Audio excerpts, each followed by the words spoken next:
to engage. Time on target. 5 mics. Out.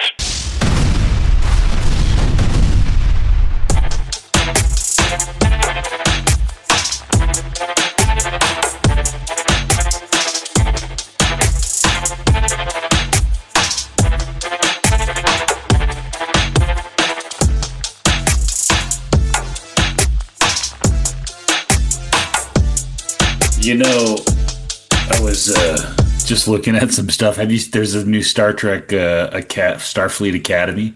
Oh, I've seen about this. Yeah, I watched like 20 minutes, 30 minutes of the first episode. Looks like it's pretty good. I'll give it a shot, but it's a little too wokey for me though. It's like they have to have every single race and every single person and every single type of person. So I'm sketchy going in. The reviews were good on it, but we'll see. I had to build on our last one, but I really like Deep Space Nine was probably my favorite Star Trek one, but Star Wars I think does better because it goes into like the character development better. I don't know, just my thoughts between the two, but we keep getting I keep getting a lot of feedback about Star Trek. A lot of people are not happy with me and Star Trek. I've been told to watch Deep Space Nine, which I think is that the one with Picard?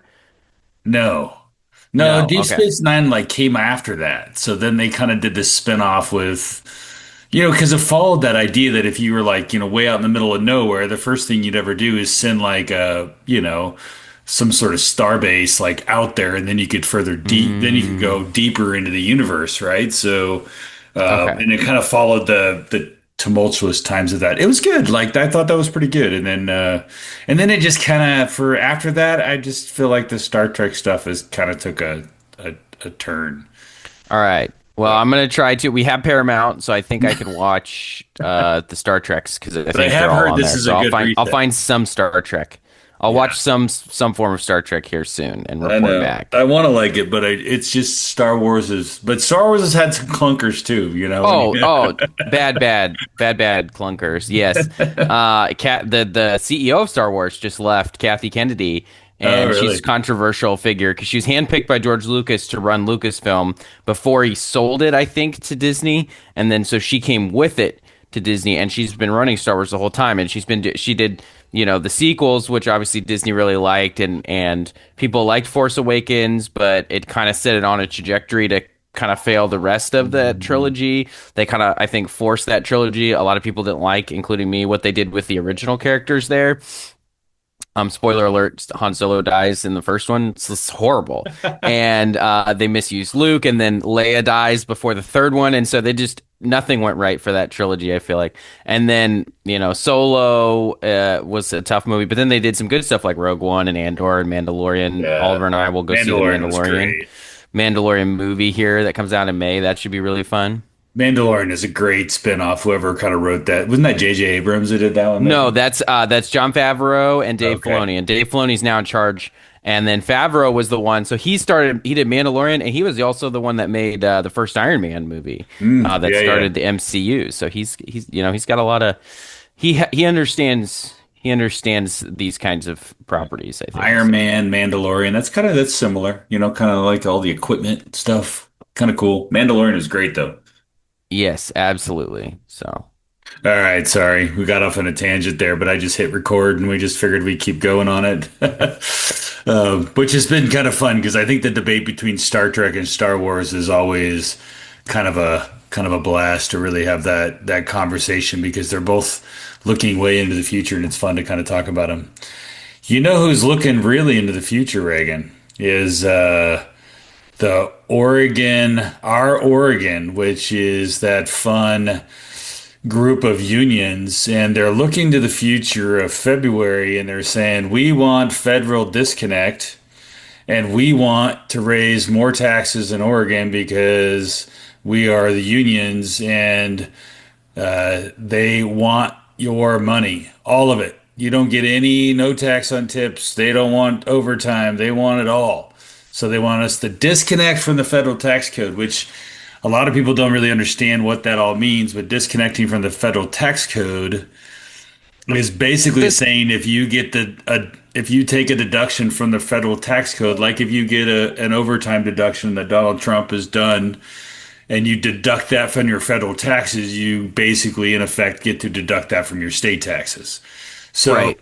We connect to some of these. The connection is we connect to the same federal definitions of some of these incomes. So what counts as income and what doesn't count as income, what's taxed and what's not taxed. And so anytime the federal definition change, we automatically change our definition. And so every couple of years, usually when there's Republicans in office, they want to quote unquote disconnect because a lot of times the Republicans will pass some sort of new tax break or some sort of new way to count income that's more favorable to taxpayers, less favorable to government. And so what ends up happening is there are automatic tax cuts that hit at the federal and state level, which if you're a taxpayer is great. And if you're a government that's addicted to pork barrel spending, it's terrible. And so what they are pushing right now is this idea of federal disconnect. So what they want, what the unions want, and what they say they want is they want to disconnect from all of it and then selectively reconnect. If you can't hear the quotes that I'm using with my fingers, lots of air quotes, they want to selectively reconnect. Okay. And so, and I think they want to do that a lot more based on, how many votes. And so if you force the full disconnect up front, you save the entirety of the money. And then anyone who wants those tax breaks has to fight to get them back. That's why the unions want to do a full disconnect to start with. They don't want to do partial disconnect because it's a lot harder to stop these tax breaks. Because guess what? People don't like paying higher taxes. And so, yes, so the unions, they are big because they think that the money's going to impact maybe how many state employees they have or ability to start new programs to hire more state employees. I mean, their goal is to pay their union members more and hire more of them, basically, right? I think those are their top two priorities. And so anything they can do to grow government, they want to do. yeah. And so, but they're getting a little aggressive about it. And you could tell us a little bit more about that. They're kind of they're kind of throwing some elbows there.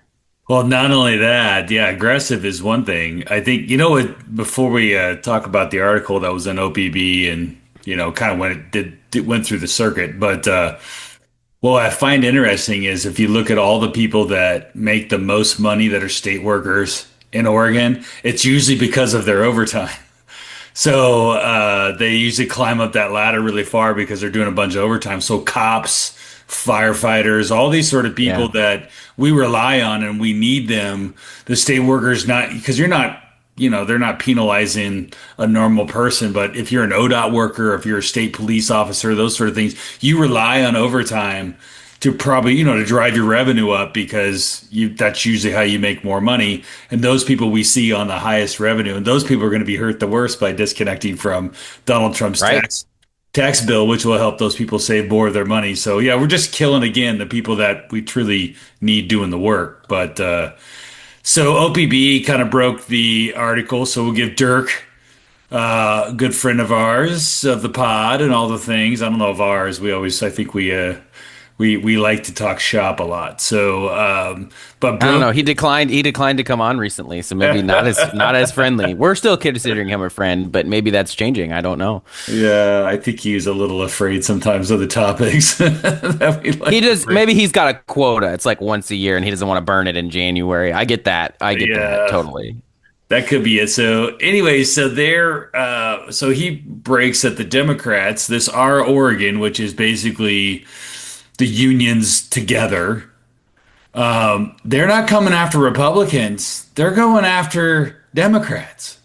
So they are running social media ads targeting State Rep Emerson Levy, Pham of Hillsborough, Daniel Wynn of Lake Oswego, and then separately going after poor Senator Janine Salmon, which is kind of an easy hit for them because they've kind of gone back and forth with Senator Salmon over the years. There's been some decent bickering between unions and Senator Salmon over the years, partially because they tried to primary her, with Lamar Wise a few years ago. So you kind of can feel like why she feels the way she feels about him. So I've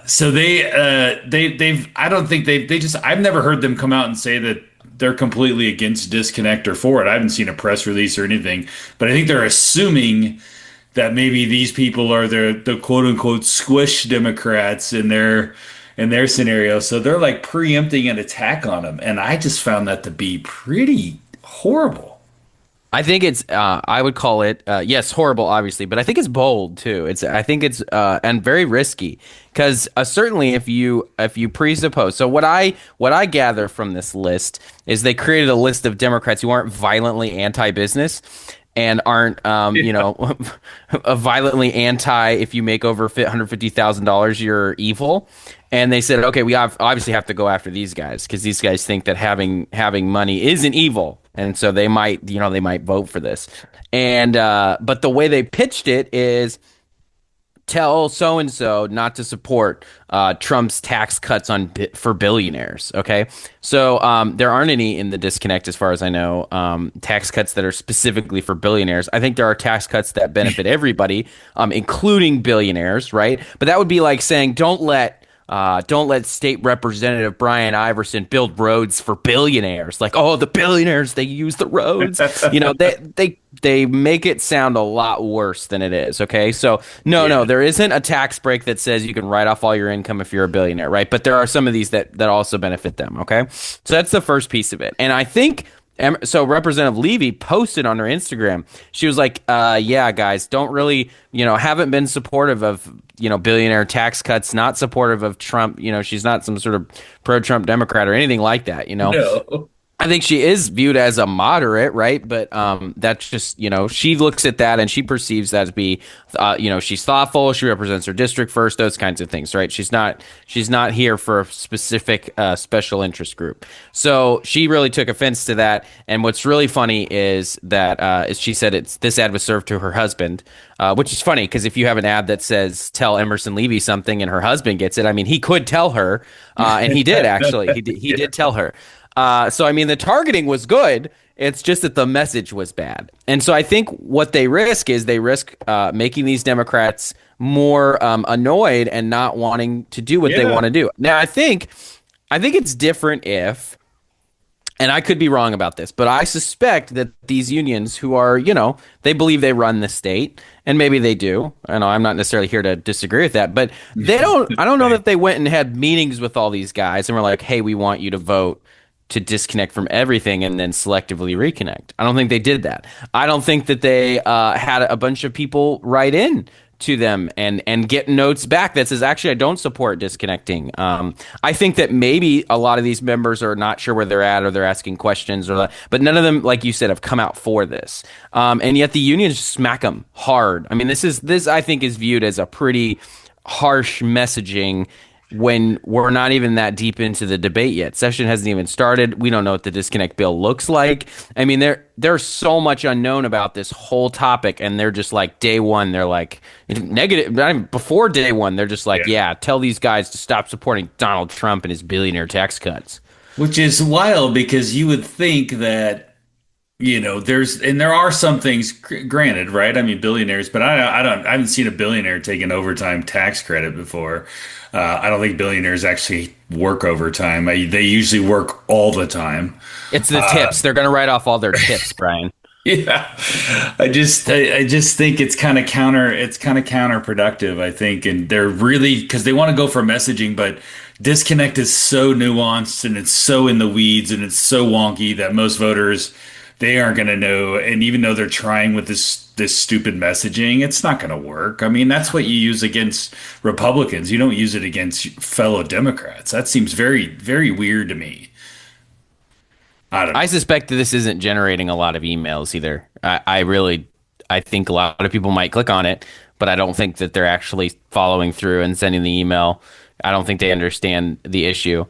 Like you said, it's not that it's too hard to understand. It's just very technical, and it's very much how you look at it, right? Because they're framing this as, well, you got to disconnect because there's all these automatic giveaways, right? And then for us, Republicans are going to go, it's just increasing taxes it's a vote to increase taxes, which is what it is. The taxes automatically will go down, and you're voting to not let them automatically go down. That's a tax increase. Because if you do nothing, the taxes will go down. And so I think that's important. I think a lot of these folks, especially in an environment where you have Governor Kotek going out and saying, hey, we need a 3-year moratorium on taxes in Portland. Like, things are out of control. Okay, does this not count for that? Are we not? Or oh, we're not doing that. That's right. The unions weren't for that. It's just the Democrat politicians who want to get reelected. They're like, hey, taxes might be too high. The unions are like, what are you talking about? Don't worry about it. What they So I should think, do. right, they should. I know. Yeah. It's crazy. You would think, and also, haven't these unions learned a lesson if you ram a tax through that we're just going to go out and refer it? Well, you'll notice that I think it was in the article. It wasn't Unger who was leading the charge on this. It was somebody else. I'm like, did they bench her? Did they bench her because the last one went so bad, or was it? Are they just using somebody different because she's not welcome? Like, what's going on there? I'm interested in that piece of it too. I think that Unger is smart enough to let somebody else take the charge on it, and then she'll just sit in the background and be behind him. But she realizes that it's not a good winning strategy, and I would imagine that leadership on the D side, hopefully, is working with leadership on the R side that say, hey, what sort of things on the disconnect do you guys hate? We hate. They're probably trying to figure out a way to can they weave the needle so Republicans don't get too pissed and then just go out and refer it. But if they go for the whole 888 million or whatever it was, that they suggest could be in the disconnect, that's such an easy messaging for Republicans to go out there and just say, you saw the gas tax, this is the next thing. They want to take away your overtime. They want to take away your tips. They want to take away everything. And I don't think it'd be too hard to get another 90,000 signatures. I just think it's dumb. Because you got your list already. You also have on this one, so difference from the no tax is that most of the corporate groups are either neutral or opposed to referral. On this one, OBI and a lot of the corporate groups are going to help you. So now you've got money and you've got more groups to help you connect signatures. So I think that I totally agree with you, Brian. I think that that's totally valid. I think that strategy, again, is right now we're in a space where for various reasons we can't necessarily compete at a high level for statewide office, and the legislature is gerrymandered within an inch of its life. So it's going to be a challenge to win those. So for now, our friend is the ballot initiative in the referendum, right? Now, the emergency clause, any policy they want to pass to avoid the referendum, but at least on taxes, because you can't implement a tax immediately, there's like a 90-day clock you have that time. So and so if we have the machine, right, and hopefully we do have the machine. Hopefully it's not all absorbed into one entity that everybody's going to continue to work together. Then we have that. Then if that's at our disposal, that's our union, right? Yeah. That's we'll just go fight you at the ballot. You want to raise taxes? Great. We'll go fight that at the ballot. The last time they passed a big tax increase at the ballot was 66 and 67, which I think was 09. And because I was just reading our Oregon About section, I was trying to see who was involved in the group. They don't have that list anymore. I guess they've gone back to the dark money mode. But we know some unions are involved because they come forward every once in a while. But it's mostly dark money. It seems like it's a nonprofit entity, I think. And so they they tout 66 and 67 as a big deal. But that's the last time I think they passed a tax increase at the ballot. They've done the cat tax in the legislature and some other things, but at the ballot doesn't usually go that well. So if we have that in our arsenal and we can deploy it, now you actually have, again, a counterbalance, which is basically what we've been missing, right? We used walkouts until that got basically taken away. We needed a new counterbalance. We may have one now with this anti-tax, no tax Oregon entity type of a thing. Well, and I would say on it, think about this. So they want to move the gas tax to the May ballot, right? Because they got thwarted on the whole idea of just repealing it. So they realize they can't do that now. Or that's going to create probably a court fight, right? So on what attorney general's opinion over this or that. So they can't do that. So now they go, well, we do have the ability to move it to the May ballot, which they do. Maybe. Yeah. I'm hearing timeline. There's a time crunch there because they have to pass the bill. They got to get it signed. And you know, the governor and gas tax bill, she might be slow. She might be fast. We never know. It's unclear. She takes a long time to look at some of those things sometimes. You never know. But maybe she signs it right away because it's important. And then you have to do all of the ballot challenge, and there's a certain amount of time for that. And then you have to make it so that the ballots are printed with this on it. It goes out 45 days in advance for military. So, I mean, it's no walk in the park. No. to move it to May. It's tight. I think they can, but they Yeah. gotta not mess it up. You gotta play error-free ball here. Yeah, it's tight, but you're right. I think they can make it happen, I believe. But with with the legislative leadership that they have inside the legislature, they've been known to fumble a couple of these things on a timeline deal. And Republicans are really, well, we have been really good at knowing how to play the game to slow roll shit, so they're not able to make it happen. So If you're just quick update, if you're in Democratic leadership, I would check to see if you have a quorum. I would check to see if all your members are full health. Yeah. I would do those two things. You want to do those in advance. Hard 'Cause- lessons learned. Because the reverse can happen. We always say we walk out at the end of this thing. Well, why not walk out at the beginning of this thing?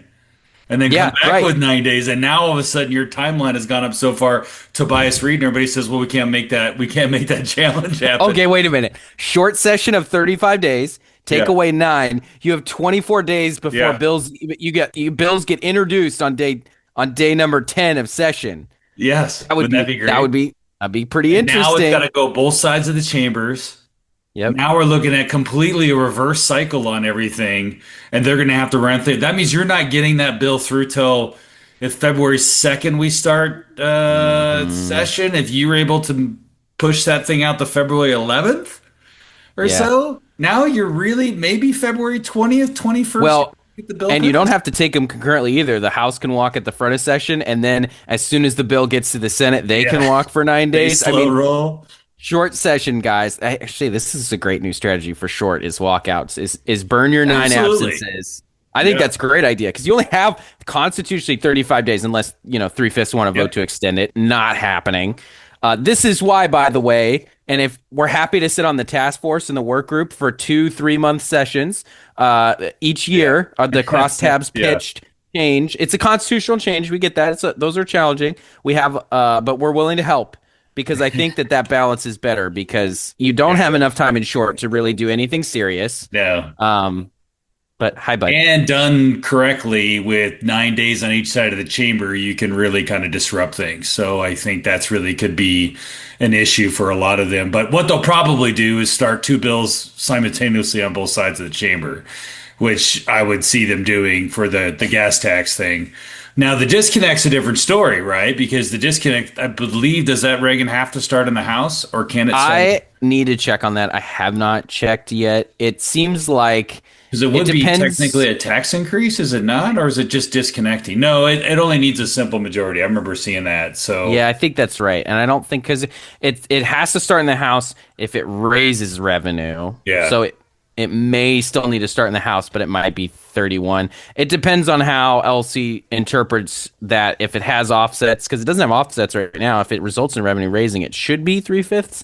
It should. But we'll see. They might have found a way. I'm a sure. technical- I'm sure LC's got an opinion that matches the majority party. They Which is usually fine. do. Sometimes they get browbeat into changing it. Sometimes, yeah. Happens. The other thing that I would just say that I find very nuanced about this whole deal with the disconnect and the unions is, so let's just say the Democrats are able to get the gas tax on the May ballot. So then now we'll just refer the disconnect, and then you have no choice. That's on the November ballot. So the whole point of the May thing is they're trying to avoid November ballot, right? I mean, Kotek's press conference, she was getting pushed on that from, I think it was K2 Christina that was kept pushing her from KATU on I call her K2 Christina, but she was pushing her on, are you trying to avoid the November? She goes, well, that's up to legislative leadership. And she's like, yeah, but you're a Democrat and they're Democrats, and you can't tell me you're not talking about this, right? So I think she just needs to say we need the answer sooner than later, which was kind of the Democrat press release leadership. I think that's your best argument if you're a Democrat. We need answers sooner rather than later. We're not going to assume we know what voters want to do, but we need the information right away. And then, but the Republican point about this being a lower turnout election is accurate. So you need to find a way to say, our goal is to boost turnout. And if Democrats are opposing it, they will be trying to boost turnout. So I think it will boost turnout to have it on that ballot, but it's definitely still a lower turnout election historically. Most of the two major parties are the only ones that weigh in because they're the only ones that have stuff to vote And for. it guarantees to fail because there's not a Democrat primary for governor, so you're only going to have a Republican primary for governor, which is pretty wild one. So that's going to turn out a lot of Republicans. But people, the non-affiliated voters, a lot of people, they don't turn out in the primary because there's usually nothing to vote on. So Yep. I think the Republicans' approach of, the point of a referral is to say, hey, we disagree with what the majority passed. We want the voters to weigh in on this policy or this tax increase. So the best way to do that is to put it when most people are going to be voting, which will be November. And so I think they got to stick on that party line. And then I think the momentum, if they actually get this in May, like the idea of doing a referral on this, on the disconnect, I think it's a slam dunk. And it's easy messaging and it's great to go right along with everything in November. So you're not going to avoid a tax bill increase in November. So I think you're better off playing ball with the I, Republicans. I do think because it's the Trump tax cut, there is some vulnerability because Dems will message Trump giveaway, Trump billionaires, Trump Sure. corporate giveaway. So I don't think it's quite, I would guess the polling's a little tighter. I still think we have an advantage though, because it is a tax increase if you don't pass. Here's what the unions will do, Reagan, which I love Right. about it. They'll spend millions to defeat it. Yeah. And then they Yeah, they won't have be on to. the governor's race. They won't be on all the legislative races. They'll be so focused on this one that Melissa Unger won't know what to do with herself, and so she'll be spending millions trying to defeat it. And Wonderful strategy. I think there has been situations, and then this is where Democrats are going to miss unlimited giving, where they can just have Bloomberg drop $10 million in Yeah. when they're at risk of losing control of the legislature or something like that, right? They can still do that this cycle, and so they may have to make some calls and go, "Well, guys, we're broke. I need help. I don't have any money." That Now, cannot be a fun call. Now we call and beg our national partners all the time for money. yeah, The and they get Democrats it in because Oregon have never really had to yeah. do that. No, they did it in 22. They had Yeah, to they had to go they had outside to. the normal scope in 22. I think, and the other thing too is that it's a dogfight for Democrats trying to win the House. They're trying to get as many seats as they can get in the Senate, and so they're going to get these calls. And they're going to go like, "Aren't you guys what are you calling for? You guys have super majorities. What are you guys calling about? Well, we don't want to do." And so I think it could be interesting. I think it's a tougher sell than it was in 22, of course. I would So. think so. I would Yeah. think so. I don't know. All right, switching gears. Let's talk about candidates real quick, and then I on the did a Saturday. quick. You did some updating. I did some updating this morning on the Yeah. candidate tracker. Speaker Fahey has filed. So, guys, if you were thinking of running for speaker, it sounds like you'd have to run against Fahey. She wants to come back and keep doing the job. So, sorry to burst anybody's bubble on that front, but that one she has filed. So Yes. that's important to know. I want people to know that because I did a thing that may not have made people excited or may have got people to file because I noticed 3 or 4 of these folks that I highlighted as not incumbents who had not filed have since filed. Ricky Ruiz, friend of the pod, he's filed. We need to get him on here, by the way. We'll get him and we'll get Levy and a couple of others that have talked about, been willing to come on. Pham, I think, still has not filed. He may be the only remaining House incumbent to not have filed. Yeah, Elmer. I did that. Did you see that? So, who's being attacked right now? Yeah. Pham is not filed. That's why I thought it'd be more interesting to see like who hasn't filed Yeah.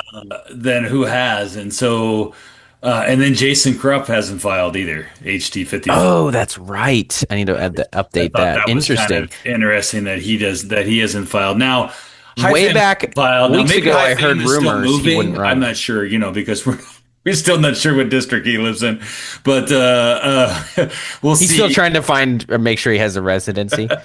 Maybe his parents moved where he was living. Now I have in air quotes where he was living with his parents. But I got a conspiracy theory. Are you ready for it? I'm ready for a good Okay. conspiracy theory, Brian. I'm looking for my Jeff- tinfoil, but Jeff Merkely still has not filed he said he's running though, Brian. He's for running. U.S. Senate. He has the rest of them have all filed. Now, Maxine Dexter and Val Hoyle have not filed. CD3 and CD4, they have not filed. So my conspiracy theory, now Bonamici has filed, and she filed early, and nobody's running against her. So I'm wondering if, and so has, and also what's her face, the Janelle Bynum, that horrible person in CD5. She's filed, yeah. and then so has CD6. She's filed. So I Salinas, thought yeah. Salinas, yeah, Teresa Alonso Leon's friend. I think they. So my theory is that Merkely has been maybe communicating with Val Hoyle and potentially Oh. with Dexter to potentially not file and bail out of this race last minute, and those two fight it out in a primary to see who wins. And he doesn't like Hmm. Bonamici, so he ixnays her, and he doesn't like Bynum, so he ixnays her. Interesting. I By think my not telling them, he conspiracy just theory doesn't is tell them. lacking. I think I'm lacking some merit in there, but I'm just making some conjecture because there's also somebody who's filed in CD3, and I should have wrote his name down, but I did some deep digging, and he's kind of connected to Dexter. So I find that to be kind of Are you interesting. talking about Andrew Yeah, Castilleja? yeah. Castilleja? I apologize. I So don't know how to I pronounce was that. just like, well, maybe there's something kind of going on there. Val Hoyle's part of the Hmm. Merkley machine. I know they're really good friends. I would think that, and The Merkley machine. yeah, I like and I it. know that. Oh yeah, they've been over in doing all the boomer hippie rallies all over the place. Together. So I know that they're friends, and because they served in the legislature together, I believe.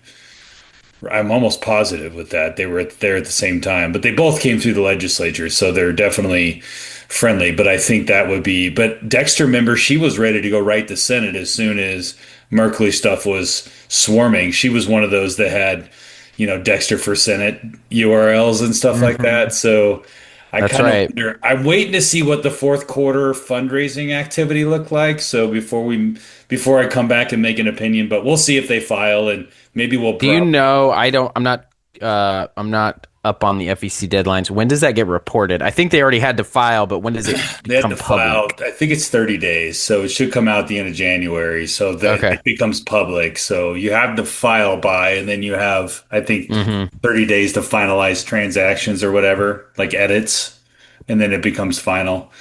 Yeah, I'm not the best on federal, but I believe it's 30 days. Anyways, I thought that's my weird one on why, like, why would those two Fascinating. not file or those three? I find that to be kind of interesting.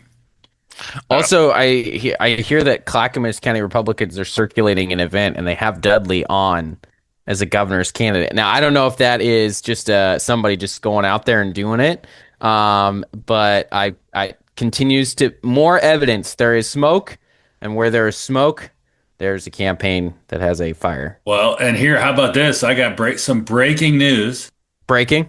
You're gonna break I news. had a text, not that You Dudley. sure you don't want to leave the podcast and then go do the news and then come back? No, no, no. You're gonna do it on Because the podcast. Crazy. I had two reports from people that I know that they were pulled last night from Chris Dudley's campaign. I had one person also who So now, does that mean he's putting a poll into the field to try to see where he stands based on this? But or maybe. is he trying to figure out what the messaging was? But I think that is pretty interesting news on it. So if he's doing, so here would be my thought. This is now how this works. You do a poll, probably through the weekend. He's going to get preliminary results on Monday, maybe tomorrow night. Yeah. He's going to get full results probably Tuesday by end of day. His go note, like he'll probably then, based on those results or based on what they're looking for in those results, makes up his mind. Probably, if he's ready to go, maybe announces on Thursday. That way he gets the whole weekend news out of it before he goes and does the thing. Because Hmm. isn't he doing the whole weekend thing in the Western Liberty Network? He's I need talking to about look at that. what There's date, a but you're debate. yes. And now there's a debate going on. So I kind of feel like he's not going to be in Oh, the debate or be part of that whole thing, which will be published. So you gotta announce probably by Thursday this week. yeah. Next Otherwise, weekend is hold on, January 31st. Is that the yeah, right that's event? I'm Saturday. not Yeah. sure. Doesn't have Dudley's picture on it, so I don't know if it's the right one. But that's supposedly when they have their event. So And he's speaking at it. I know that he's already been again, like, why would you take those speaking engagements unless you're I wouldn't. You wouldn't. That's Not my argument. anymore, right? Not Definitely anymore. You wouldn't. would cancel and say, "Hey, I'm not running," and pull me off the Clackamas County party thing. Yeah. Because Dudley has been decent as far as when he goes away, he goes away. I mean, he's not lingering. So No, not at all. He hasn't involved himself or engaged. His name comes up very, very briefly before he rules himself out the last few times. It does come up every time though, I will say, just because of how close he got. Everybody yeah, why before wouldn't every he? governor's election, everybody goes, Chris Dudley, right? No, he's not. Okay, fine. Hey, the other one that I wanted to point out, Leader Elmer hasn't filed yet in House I District was surprised by 24. that too. I'm assuming she will. She just became leader, so I don't have any reason to suspect she isn't running, But unless she knows something I well, don't, she's which she leader. probably Maybe she does. runs as governor. I don't mean, we could use another candidate in the race. I just, yes, that's She's it. got some That's cash. definitely. We both know that there are the folks that have to go recruiting, and recruiting's probably hard enough in a Trump midterm as it is. So adding more seats to the mix probably isn't helping. No, But I would, okay. So I would tell her to go another file and get that over with. Another thing that's happening right now is there's a bit of a fight in Eastern Oregon. There was this resolution, and I'm going to need to read more about it, so I don't necessarily know that we can cover it. But Greg Smith came out and he wrote a letter basically exposing Doherty, his opponent, for lying about his pro-life endorsement last time. So there was a whole blow up with the Nash Doherty primary about who was actually endorsed by Right to Life. It was Todd Nash. Doherty went and created another group and then implied he had the pro-life endorsement or whatever, Yeah. which you can claim. Any candidate can say they're pro-life and can be pro-life, by the way. So not all pro-life candidates get endorsed by Oregon Right to Life. And then, but they go out, and so the implication, sometimes they imply it or pretend they have it or lie about it, that has happened. Then it looks like there might be a local, Morrow County Republicans are calling on Smith to resign. So that's interesting. So there's a lot happening. That's a hot primary that I think has stayed kind of on the back burner for the meantime. I think it will heat up as you get closer to primary time. I'm still expecting Greg Smith to win that election, but it's obviously one to watch. He's very engaged. I know he's campaigning very, very hard out there. Doherty is running an interesting race. He's doing a lot of the stuff I would expect. Not necessarily super well. He's obviously saying that he's conservative and the incumbent isn't. That the incumbent goes along with Democrats and all that. I mean, the stuff that you say in any primary, Yeah. when you're running against an incumbent. I don't necessarily think he's got a lot of money behind it, so it's very much a grassroots type of a thing. He's which is what you want to do is take whatever your opponent's here's some campaign strategy. Take your opponent's negative, right, and kick up as much dust as you possibly can around that negative. So if he thinks that Greg Smith's ethical violations that he's had over the years of not filing something or not informing things, if he thinks that's the best negative he has on Greg Smith, he's going to do whatever he can to kick up dust around that issue. Think of Christine Goodwin, running against Noah Robinson, right? Her biggest negative was that they didn't believe she lived in the district, so they went and filed a lawsuit against her and all that sort of stuff. You kick up Right. dust, and then you hope that dust, that smokescreen, creates attention, gets traction, gets printed, all that sort of stuff, and then that gets out to the voters. So that's kind of your job, is to hope to do that, and maybe that story gets legs, right? So my Yeah. only thinking with this one with Greg Smith is like the dust on this story. I mean, Les Zeitz has been writing about him for 20 years. So Right. I don't, there's not a lot of, and all of his violations have been really low level remedial violation, like he failed to report that he had a client, or he Right. failed to report a minimal amount of income that came in over something that he had that was a client. So those are, they're like normal ethical violations. They're not like you grossly miss, and he didn't get fined. So unlike, Shamia Fagan, who got whacked with the largest fine you can get for taking bags of cash, so that's just a big difference, I think, between the two. The other thing that's important is, and love a good resolution, but when a local county Republican Party sends out a resolution, it's really important to know that like 10 to 20 people have looked at and voted on that. Like Yeah. if you had a well-attended meeting, maybe 30 people are doing that, and they're doing it on behalf of the thousands of registered Republicans. But those registered Republicans haven't read the resolution, didn't vote on the resolution, don't know what the resolution says, will never read the resolution. I think it's important that, as my child is slamming the door to my office for reasons that are unclear, I feel like that guy. You remember that? Remember when the guy that was on CNN had his kid run into the room and his wife crawls in to try to grab the kid and pull back? It's from years ago when this guy was appearing from home. But anyway, that's how I think about it right now. But anyway, like 20 people worked on that resolution, and it doesn't represent necessarily what all Republicans think. There may be more Republicans that agree with it, but the county Republican Party, again, it's 10 volunteers, 10, 15, 20 volunteers. Yeah. So don't blow that out of proportion, because unless you're putting money behind that, you're mailing it to everybody, you're putting it on radio and TV, nobody's going to hear about it. No. And Jim Doherty's got like $4,000 in the bank. And, and he's loaned himself 70 grand. So he looking at his Orstar over the years. So he obviously has some money. I don't know if he put more of his own money into it. Jim ran himself a bit of a deficit in his state Senate race. He owes a consultant we know some money. So that might have been part of that loan. I'm not sure. Oh, yeah, you got to pay your bills and consultants. I mean, I've done that. I made that mistake before where you carry people too long in hopes of, and then you just get screwed. You should never work for people that can't pay their bills in the campaign world, like ever, never. And those in restaurants, like never do restaurants if you do marketing and PR, because it's only a matter of time before a restaurant screws you. It's not how, it's when.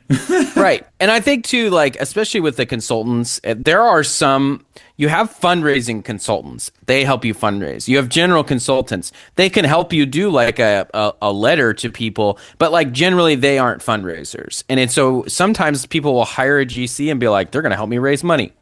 They are going to spend your money. And you just have to know that. You either got to raise your own money or you got to get a fundraising consultant to help you raise money. Yeah. So, and I think new candidates and Doherty, I don't know that he's new, but he's new to partisan level, state level politics. He may not know that. A lot of folks don't hire me if you want to raise money. I don't raise money. No, you're a spender. I'm a spender. And I think that there are some that have in specific areas they can raise money, right, in certain regions. Like I could raise some money, but I can only raise money in Albany, basically. Get far beyond that and there's no chance. So you got to raise your own money. And most of the time, donors want to talk to the candidate anyway. That's the way it should be. You want to deal directly with the candidate. You're not going to give to their campaign manager. You're not going to give to their consultant. So, but just know that when you're going in, just because you magically hired a consultant does not magically mean money is going to appear. Money will magically disappear. It'll disappear, but it won't appear. Yeah, I agree. And, in Morrow County, clearly, Doherty has favor there in Morrow County and stuff. But I mean, it's such a small county in the grand scheme of even that Republican primary. I mean, there's just minimal number of people there. So it's not, it won't have the effect. But I would imagine that there is some hatred towards, Greg out there, and he's got to take what he's doing, and the newspapers don't like Greg either. So I'm sure like the Eastern Oregonian, which, they're going to run that story and they'll do the other things. But Greg's a hard worker, man. I'll tell you, he's out there. He does the parades. He does the things. He's got a good team. He'll go and he'll own up to stuff and he'll say, well, this is what I did wrong and this is what I'm going to do. And I've delivered for my district and I plan on delivering for my district again. And, we'll see. I think everyone picks up a small handful of vocal haters. And what's interesting about this is they're typically always the people that think that if you're in your first term, you're a conservative, and then as long as you're not in your first term, you're a sellout. And that's basically, and so they always hate whoever is there. they may not even have known you. They probably don't even know who you are before you were elected, and they won't care about you after, but they're there to harp on the elected leaders because no one's like, oh yeah, this guy's super, they're always suspicious that once you've gone into government service, you're going to sell out. And so it's not hard to, in a room, tell people, oh, so and so sold out, and then now you have to defend yourself from those accusations, right? Yeah. It's easy to make those accusations without a lot of evidence because it's a conspiratorial type of thing. Oh, backroom deals and all this, and they never come with evidence for that stuff. And when they do come with evidence, you have a real primary, and then you get to vote on the issues, right? But usually it's not stuff with evidence, and I think this is a similar situation where you can stack up Greg Smith's work to the criticisms of him, and I think that his district has come out 100 to 200 times ahead. And I think that they will. I think what will be interesting is whenever Greg Smith does decide to retire and doesn't run again, what happens to the new reps, right? They step in to a longtime serving rep and they find, oh, it actually takes years to become effective. And suddenly all their cities are like, wait a minute, we would have got this funded before. And they realize how good they had it, even while they were complaining about whoever was there. It's just the cycle of things. Wait, just how what? It goes. What? They don't get to become vice chair of Ways and Means when they're a freshman, replacing Greg Smith? Wow. I haven't seen that happen. Could happen. I haven't seen it happen. Hey, listen, I'm biased. I like Greg. He's a friend. So I'll make that disclaimer. So, going in, everybody kind of knows that. But I will just leave it at that. Well, on that one, we'll definitely watch this primary. This is definitely one to watch. And we'll have a primary preview, but we probably won't get to that till after short session because then we'll know exactly where everything is coming out, and then we'll do our predictions and all our fun stuff. So we got some fun things coming on primary preview, but look for that probably after the March 10th deadline. But more to come on candidate announcements. So let's end it there. Reagan, what do you think? I agree. And Brian, I think you should title this just to make everybody nervous. Short session walkout ? Because I think that will, for one, clickbait, 100% clickbait. Two, we have lots of Democrats that listen to this podcast. They will definitely now listen. They'll listen today. So I think that's the title. And we'll just start the rumor right here. I don't even necessarily think the caucuses. Normally you'll hear rumblings of walkouts. I haven't even necessarily heard that. I think it's just funny if it starts here and then it spreads. I think that's funny. What's another name for walkout? What does Star Trek do when they beam people around? What do they call that? I've gotten it wrong 3 times, Brian. I refuse to do it. Okay, you know what? You can hyperdrive. You can use your hyperdrive in Star Wars to short session, go out there. warp speed walkout. Short walkout for short session. Oh, okay. I like it. All right. There we go. This is how we do it, guys. We workshop the titles, but we recorded it for you today. You're welcome. Back the curtain on a weekend. Behind the scenes. All right. Have a good Saturday, Brian. See you, buddy.